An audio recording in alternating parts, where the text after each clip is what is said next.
Cosmic Vinyl. I am Cosmic Brian, your host. Man, I'm super excited for this video because this is one I've been teasing to do for about a year now, man. In fact, I've mentioned it in a few videos most recently, and it's finally here, man. I finally was able to pull it together. I actually had one hole to fill.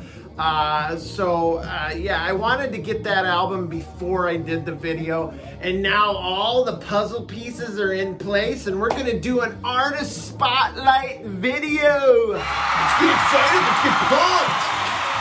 What? What's it gonna take? Fine, we'll do a big chug.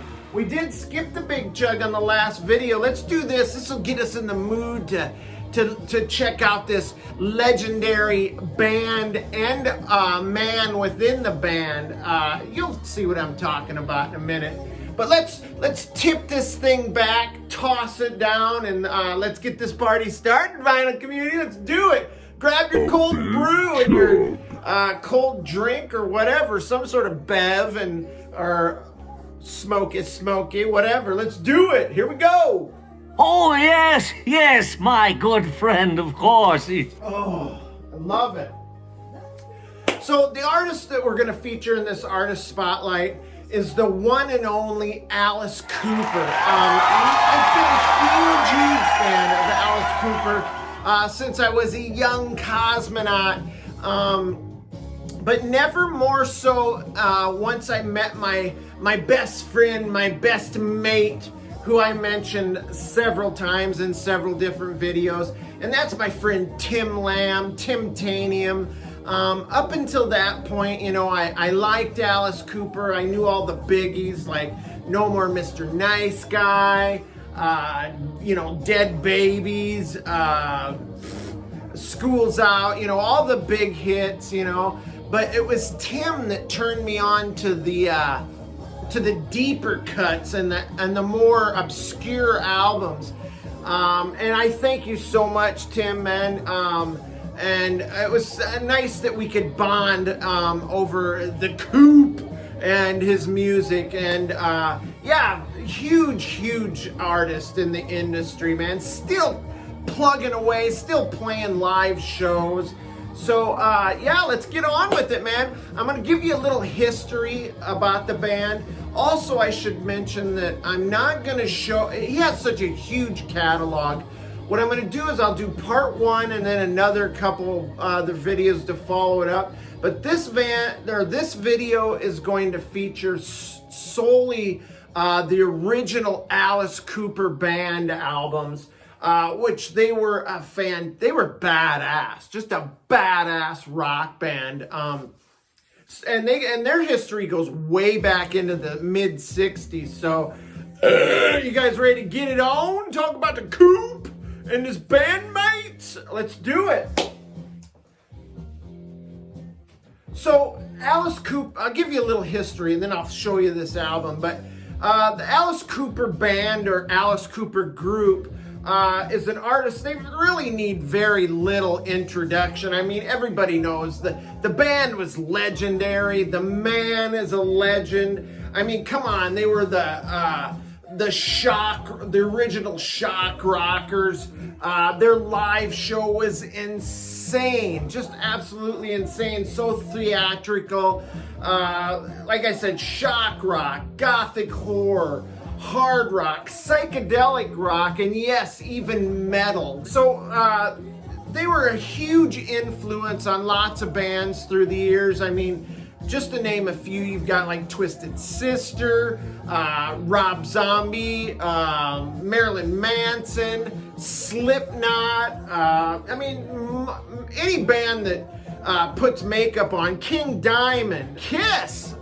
They should all bow down to the Coop for starting that. And he was influenced by like groups like Arthur Brown. So, but yeah, man, formed in Phoenix, Arizona in the mid 60s, where they were known as the Spiders. Ooh, I hate friggin' spiders. I mean, I like spiders, but they kind of creep me out. But yeah, they were known as the Spiders. And if you go even further back, to their high school years. They played a talent show and they were known as the Earwigs. But yeah, and they also performed under the name Naz until, of course, they found out that Todd Rundgren already had a band named the Naz. So then they needed to come up with a new band name, right? So you'd think that they would come up with something like really twisted, dark, right? To kind of go with their persona and kind of match up with their live act and their reputation.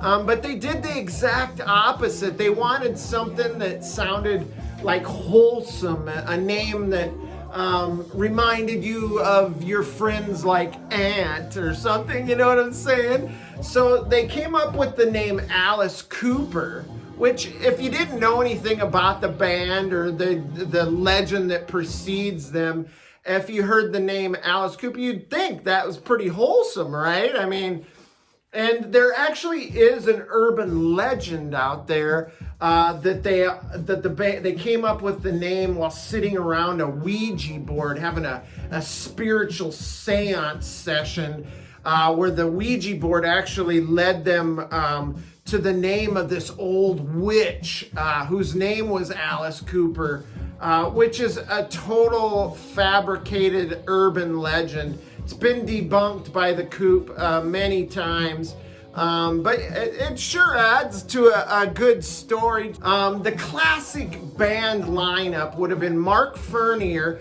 which is later Alice Cooper on vocals. You've got the amazing Glenn Buxton on lead guitar. You've got Michael Bruce on rhythm guitar. You've got Dennis Dunaway on bass, and then you've got it rounding out the band with Neil Smith on drums. He's a hammer god. They were discovered by Frank Zappa, who brought them out to LA to audition for his label called Straight Records, right? Frank Zappa was always looking for bizarre acts to sign to his label. And Alice Cooper band actually fit that bill quite nicely. But so that's just kind of a brief intro into the Alice Cooper band's history. So now let's take a trip into the cosmic collection, into Cooperdom, Coopersville, if you will. Starting off with this crazy psychedelic masterpiece known as "PRETTIES for You," released in 1969 on Zappa's Straight Records. Psychedelic, just really kind of a wild mix of unusual time signatures and arrangements, jarring syncopations and sound effects. Very eclectic collection of songs. But look at their look back then, man. They were always had a badass image. I love it. Look at the Coop. He's actually got like blonde hair there, man. I love that pic. This album is just like an assault on your mind, man. And you can kind of hear hints of what's to come, but this is so different from the sound, the more hard rock sound that they would adapt later on. But for me, the guitarist Glenn Buxton makes this album for me, man. His playing is totally unhinged. It's chaotic. There's zero structure to it. His leads are just crazy, man.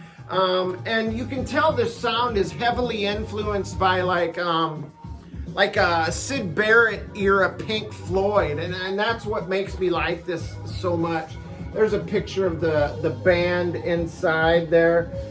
Great cover art. They got the censor tape here. Now, of course, in today you'd be able to get away with it, but what that tape is covering is that gal right there in the dress, in the blue dress, is pulling up her dress. She's showing her tomato there. I mean, she has underwear on, so I don't know what the big deal is, but I guess back then it was probably pretty racy. So so the second album, also kind of a psychedelic jam, is called Easy Action. And this one was released in 1970, again on Straight Records. This is a Warner Brothers reissue. The name for this album comes from a line from the band, one of the band's favorite movies of all time, which was West Side Story. So it's kind of a nod to that movie. But yeah, psych rock, hard rock, experimental rock, kind of a dry sound to it, and here's why. They had this shitty producer by the name of David Briggs. He hated the band. He hated their music. He gave them zero input as far as like what a producer's supposed to do. And really, in retrospect, man, they should have probably went with somebody else. But you can hear their sound starting to evolve. Even the Coop's vocal is beginning to take on kind of a rock star swagger to it. And you can hear the roots of what would come later. Look at those great picks inside there. I love this band back then. But yeah, they got songs like Refrigerator Heaven, which would later be mentioned in a song called Cold Ethel. You've got Return of the Spiders, which is a nod to their earlier days. But a song that especially gets my jib going is Lay Down and Die and Say Goodbye. It's kind of this, like a psychedelic jam that sounds a little like the Stones' Citadel from their Her Satanic Majesty's Request album. I love it. Lots of cool stuff like that on Easy Action. Like I said, kind of not one of their best, but still nice to have in the collection. It was around that time, too, that the infamous live chicken thrown into the audience took place, where the Coop threw a chicken into the audience, and of course the crowd ripped it to shreds and threw it back on stage. His story was that he didn't know that chickens couldn't fly. And I also seen in an interview where he says that, oh yeah, everybody says Alice Cooper kills chickens. Well, Colonel Sanders kills way more chickens than Alice Cooper, so it's that tongue-in-cheek, that dark humor that I love about the Coop. So this next album is them relocating from LA to Detroit, right? The badassness of Detroit. In LA, they just didn't get the band. They didn't get Alice Cooper Group, man. The hippies and the acid heads, they were mellow. They just didn't fit in out there. But going to Detroit, friggin' more blue collar, aggressive, beer drinkers, fighters, hellraisers. These guys fit right in with like bands like MC5, The Stooges. You got Funkadelic and Parliament there in Detroit as well. But they came up with this, a product of the sound of that of their area, and this is Love It to Death, released in 1971. Now there is a controversial cover where his hand is inside the cloak there, and he's got his thumb out that looks like his penis, but this is a censored cover. But man, look at the badassness of the band right there, man. They were starting to find their hard rock niche with this album. And unlike their first two commercial flops, this one actually had a hit, man, called I'm 18.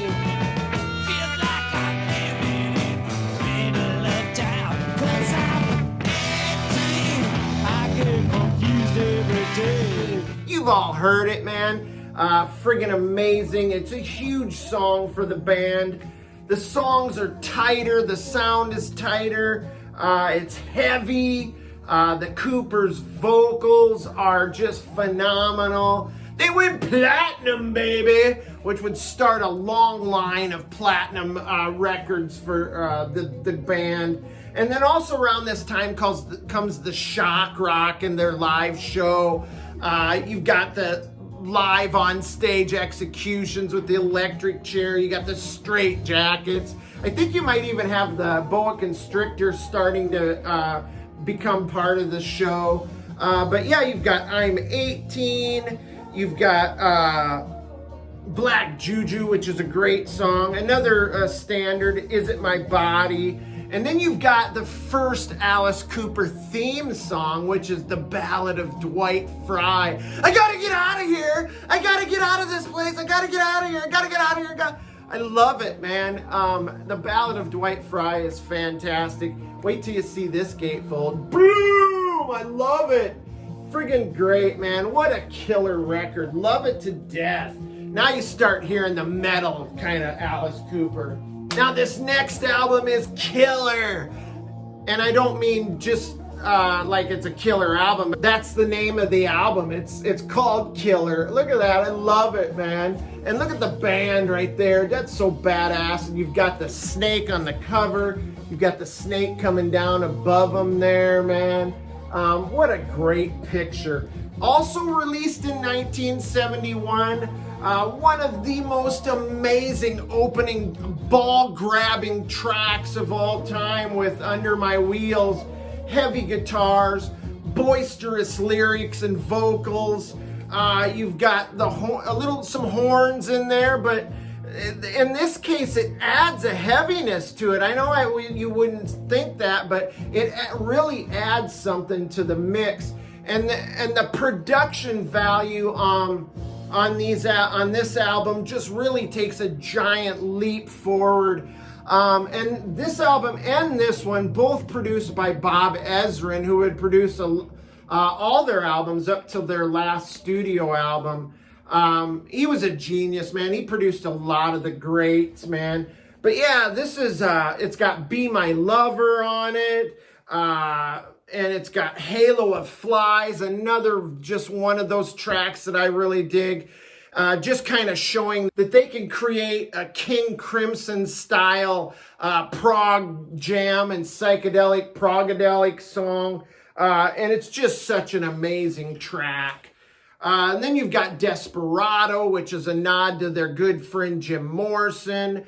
And then you've got the ever controversial Dead Babies, which actually isn't a song about killing babies. It's actually an anti-child abuse and anti-child neglect song. So, but you're starting to see that tongue-in-cheek dark humor of Alice Cooper that the thing that drew me and Tim to this music. Now this next one is another one of my favorites, man, and another huge commercial breakthrough, and that's School's Out, man, with the Desk album cover. It folds out into a desk. So great. Released in 1972. One of the more nostalgic albums, at least for me it is, solely on the back of the title track, School's Out. Just a timeless anthem of teen angst. School's out completely. Oh, fuck. But check out the desk. All their names and initials from the band are etched in there. You've got just some cool shit. And if you younger guys won't remember this, but you used to have these old wooden desks back in the day. And in there you got the contents. When you open the lid, you got a slingshot in there with some marbles, comic books, probably got a love note from some chick about 2 rows over that handed it over. Yeah, just amazing time, man. Folds out like this. Also came with a pair of panties, girls' panties, which unfortunately I no longer have. I wore them out, man. You know, once I got them, I wore those like every day. I no longer had them. They tore and the crotch wore out, so sorry I couldn't show them. But man, the band is clicking on all cylinders at this point. Lots of strange songs and song explorations. There's a second track called Looney Tune, which is just kind of a quirky, weird track. And then you've got another great song called Gutter Cat versus the Jets, which is another nod to West Side Story. They must have really dug that. And they introduced a little synthesizer in that tune too. So they're really, building a sound at this point. Not quite as heavy as the albums that preceded it or flank it, but still for me, just fun and interesting. Love this. Some really great song construction. And you've also got an appearance by Dick Wagner, a longtime Alice Cooper collaborator who was also in a Detroit band called The Frost. I've mentioned him before. But yeah, great stuff, man. Now moving right along to one of my all-time favorites, and that's Billion Dollar Babies. The wallet cover, like the snakeskin wallet cover. Just so killer. Released in '73, and at the time of its release, it was the biggest selling album of the band's career. I'm gonna pull the record out. Great pick right there. Like, this would be like pulling one of your family picks out of the wallet. But yeah, I love that they're all in white suits. Look at Glenn Buxton. God, he's such a badass. I love Glenn Buxton. Iowa boy, man. Lived in Clarion, 20 minutes from where I used to live in Iowa. He died in Mason City a few years back. But yeah, look at this, man. It's like a wallet. You open it up, and these pictures you could pop out. But also, when I first bought it, I didn't have the $1 billion bill. But my friend Dan, the vinyl geezer here in the vinyl community, who lives down in this area, got me this and hooked me up with the little VCLT $1 billion bill. This is a vital item that you absolutely have to have as part of the package. I'm just being super careful with it because I don't want to lose it. But yeah, great album, man. You've got, it plays like a greatest hits album. You've got Hello Hooray, which is an invitation into the zany world of Alice Cooper, the realm of Cooperdom. You've got Elected, which is, it's kind of like a politically charged jam. It also plays like a politician's campaign bio. And you know, in this day and age, in today's political climate, we need somebody like the Coop to step up and take office, man. Can you imagine that? That'd be amazing. And then the title track, Billion Dollar Babies, a great song about how they basically went from rags to riches. All right, two more here. This is the one that took me the longest to get. This is Muscle of Love. Came in this cardboard box kind of thing, and I'll show you. Here's kind of like a lyrics sheet, kind of poster type deal there. It's like a program or like a book from the Institute of Nude Wrestling. It's like a kind of like a yearbook kind of a thing, which is very cool. And then check it out, when they go to the sailors, they're all dressed as sailors, they go to the Institute. And then, of course, the aftermath of a night of nude wrestling, torn to bits, man. They were going for a more like raw, back to the basic rock kind of sound. They lost Bob Ezrin as their producer for that seventh and final album of theirs, of the original band. Tensions were high. Band was exhausted from touring, drug use, all kinds of things, but still a great album to have. Title track is the hit. You've also got Teenage Lament 74, but there was one more ace up their sleeve, and that is this greatest hits collection here. Alice Cooper's Greatest Hits. What an amazing cover right there, man. That's kind of sepia color there. And it's set in like the 1930s. The band is all dressed like gangsters era, 1930s era, in front of this garage. And you've got all these like period movie stars from that era. You've got like Humphrey Bogart, Clark Gable, Jean Harlow, Marilyn Monroe, Boris Karloff, Bela Lugosi, and you've also got the St. Valentine's Day Massacre, the guys with the machine guns there and the guys lined up against the wall. Just a great collection of songs. Came with this great inner sleeve. I love that picture right there. So you've got I'm 18. Is it my body under my wheels? School's out. Hello, hooray. No more Mr. Nice Guy. $1 Billion Babies. A great collection. They wouldn't come out with anything quite like that until Alice Cooper released the best of Alice Cooper Monsters or Mascara and Monsters, which I don't have on vinyl, but I have on CD. So I hope you guys dug this first part. If this is your first time to the Cosmic Realm, please hit the subscribe button. Join us, man. Join this club of craziness. Hit the notification bell, man. That way you don't miss anything that we put out, any good content. And please hit the like button, man, because that propels us out into the millions of untapped viewers, so we can share great music like The Coop.